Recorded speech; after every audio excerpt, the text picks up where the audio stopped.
सभी को जय श्री राम, भारत माता की जय, वंदे मातरम। हम लोग आज़ादी की 75वीं वर्षगांठ को मना रहे हैं। हमें बड़े गर्व से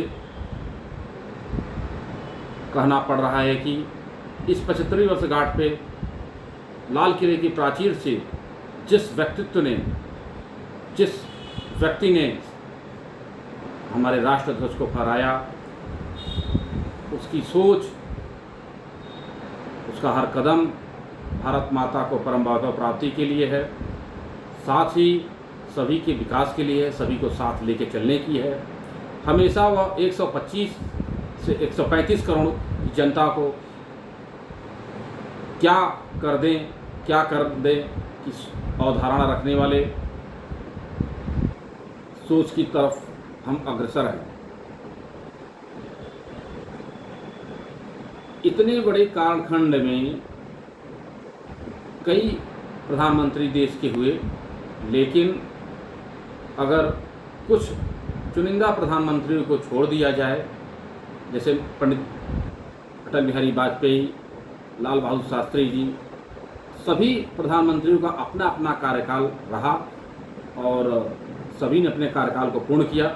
लेकिन पहली बार भारतवर्ष में ऐसा प्रधानमंत्री हमें मिला कि वह देश को स्वच्छता की ओर ले जाने के लिए अग्रसर रहा और अब उसका असर भी दिखने लगा है। जब इस योजना का क्रियान्वयन किया तो विपक्षी लोग और अन्य लोग इसकी बड़ी भर्त्सना कर रहे थे, लेकिन अब यह अवधारणा लोगों के मन में आ गया है कि अब हर जगह स्वच्छता रखनी है।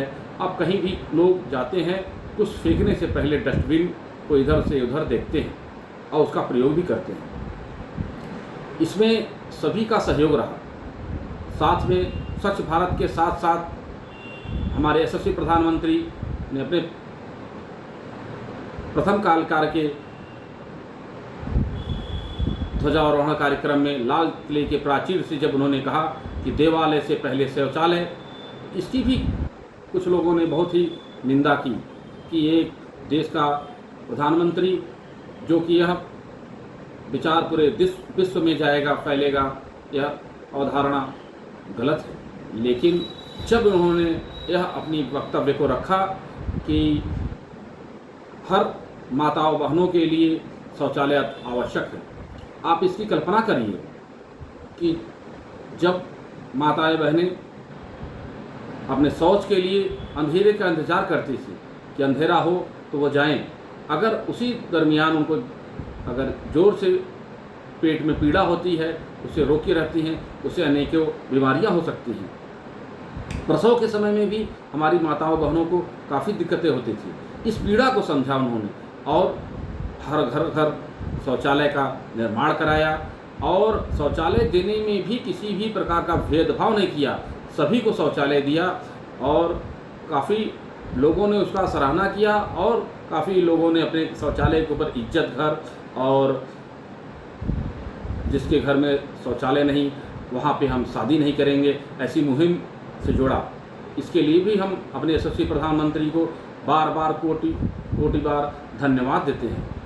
साथ में महिलाओं के लिए जब उन्होंने उज्ज्वला योजना के अंतर्गत करोड़ों महिलाओं को आदर्श ईंधन गैस सिलेंडर मुफ्त मुहैया कराया और जिससे कि माताएं बहनों की असमय आँख की रोशनी चली जाती थी और उन्हें काफ़ी परेशानी होती थी। बरसात के दिनों में वो अपने चूल्हे को कैसे जलाती थी वही समझ सकती थी और उस धुएं में कैसे वह अपने बच्चों के लिए, अपने पति के लिए, अपने परिवार के लिए रोटी पकाती थी, भोजन बनाती थी, वह वही जान सकती थी। लेकिन यशस्वी प्रधानमंत्री भाई नरेंद्र मोदी जी ने उन माताओं बहनों का दुख को समझा और अपनी सरकार में उज्ज्वला योजना के अंतर्गत कई करोड़ों महिलाओं को इससे लाभान्वित किया।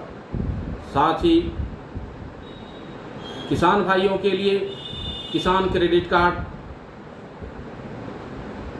फसल सुरक्षा बीमा के तहत पहली बार ऐसा नियम आया कि किसी भी दशा में फसल के नष्ट होने पर भी बीमा कंपनी आपको उसका मुआवजा देगी। पहले खड़ी फसल नष्ट होने पर मुआवजा मिलता था। अब जब तक फसल खलिहान से अपने गोडाउन में किसान के घर में न चला जाए, उसके तहत किसी भी प्रकार से आपदा आने पर अगर किसी भी प्रकार की परेशानी होती थी, फसल योजना के अंतर्गत उसे लाभान्वित होता था, फसल बीमा से उसे लाभान्वित होता था। साथ ही राष्ट्रीय मंच पर भारत की प्रतिभा को बढ़ाया और विदेशों में भारत की रहने वाले सभी नागरिक गर्व से हम भारतीय हैं कहकर झूम उठते हैं। जिस ओर विदेश में यात्रा करते थे माननीय प्रधानमंत्री जी, मोदी मोदी मोदी की हुंकार हुआ करती थी और विश्व पटल यह देखकर अचंभित रहता था कि कैसा यह नेता है कि पूरा विश्व इसका स्वागत कर रहा है। हर जगह बड़ी बड़ी सभाएं, बड़ी बड़ी रैलियां करके अपने भारतवंशियों को एकत्रित करके और उनका मनोबल बढ़ाने का कार्य किया। साथ ही भारत का मान सम्मान विश्व पटल पे स्थापित किया। साथ ही भारत को विश्व गुरु की ओर अग्रसर करने के लिए उन्होंने पहली बार संयुक्त राष्ट्र संघ में योग को राष्ट्रीय अंतर्राष्ट्रीय दिवस घोषित कराया और करीब करीब 175 से 80 देशों में एक साथ 21 मई को योग होने लगा। यह भारत माता के लिए किए गए सराहनीय कार्य के लिए मैं भारत के यशस्वी प्रधानमंत्री भाई नरेंद्र मोदी जी को कोटि कोटि धन्यवाद देता हूँ। सड़क के लिए प्रधानमंत्री सड़क योजना, प्रधानमंत्री के चौमुखी सड़क योजना में हमारे काशी से प्रयाग को जाने वाली सड़क को देखकर हमें यह लगता है कि हम अंतर्राष्ट्रीय उच्च कोटि की सड़क राजमार्ग में चल रहे हैं। हमें यह सब देख के बहुत गर्वान्वित महसूस होता है कि हम लोग अब किसी के सहारे के मोहताज नहीं हैं। माननीय प्रधानमंत्री जी ने युवाओं के लिए स्टार्टअप, स्किल इंडिया और अन्य योजनाएं चालू की, जिनसे कि स्वरोजगार उत्पन्न करके और आत्मनिर्भर भारत के प्रबलता और उसको शक्ति देने के लिए साथ साथ अगर कोई व्यक्ति अपना कोई रोजगार सृजन करता है तो अपने रोजगार में 4 से 10 व्यक्तियों को जोड़ता है, उसको भी रोजगार मिलता है। यह कार्य प्रधानमंत्री जी की सोच थी। हर हाथ को काम देने की बात माननीय प्रधानमंत्री जी की थी। किसान के क्षेत्र में, नौजवानों के क्षेत्र में और अपने बूढ़े माता पिता को उनकी इज्जत देने के लिए उन्होंने जो कानून बनाया वो भी सराहनीय रहा। हमारे देश को ऐसा प्रधानमंत्री मिला है कि जो कि अपनी 135 करोड़ जनता के विकास के लिए एक दिन भी छुट्टी नहीं लिया। अपने 5 साल और प्लस 2.5 साल 7.5 साल के कार्यकाल में वह एक दिन सिंगल कभी छुट्टी नहीं लिए। वह अपने त्यौहार को सीमा पे बिताना चालू किए। वह पहले अपनी होली, पहला अपना दीपावली सेना के बीच में सीमा पर जाके मनाना चालू किए। इससे भी हमारे सैनिकों का मनोबल बढ़ा और इससे हमारे सैनिकों को भी हमारे नेतृत्व पर भरोसा हुआ। साथ ही हमारे प्रदेश के यशस्वी मुख्यमंत्री योगी आदित्यनाथ जी ने जब 2017 में प्रदेश का कमान संभाला तो उन्होंने भी प्रदेश को उत्तम प्रदेश बनाने के लिए अनेक योजनाएं की। इतने बड़े प्रदेश में कोरोना काल में किसी भी प्रकार की वैवाहिक बहुत ज़्यादा विस्तृत कोरोना नहीं फैलने दिया और यशस्वी मुख्यमंत्री जी प्रत्येक जिले का दौरा कर वहाँ के हर स्वास्थ्य केंद्र और अस्पतालों का जायजा लिया और वहाँ पे कोविड के लिए क्या व्यवस्थाएं हैं, ऑक्सीजन प्लांटों की क्या व्यवस्थाएं हैं, सभी को देखा। हमारे ज़िले में लगभग 2 साल के अंतराल में तैयार होकर मेडिकल कॉलेज आज जनता के लिए खोलने को तैयार है। हमारे ज़िले को केंद्रीय विद्यालय, सैनिक विद्यालय की प्राप्ति हुई। हमारे ज़िले में राजकीय डिग्री कॉलेज की स्थापना हुई। हम तो यह कहेंगे कि जितना आज से 75 वर्ष पहले विकास नहीं हुआ था, उससे कहीं ज़्यादा इन 5-7 सालों में विकास हुआ। सभी ने अपने कार्यकाल में कुछ न कुछ किया, लेकिन जिस प्रकार से अन्य देशों की विकास की ग्रोथ थी उस हिसाब से भारत की विकास ग्रोथ बहुत नीचे थी।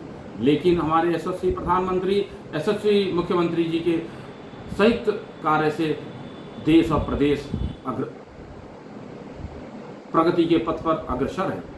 मैं ये कहना चाहता हूं कि सामूहिक विवाह से यह हुआ कि गरीब कन्याओं का विवाह भी उत्तर प्रदेश सरकार द्वारा होने लगा और उसकी सारी खर्चा उत्तर प्रदेश सरकार वहन करती है।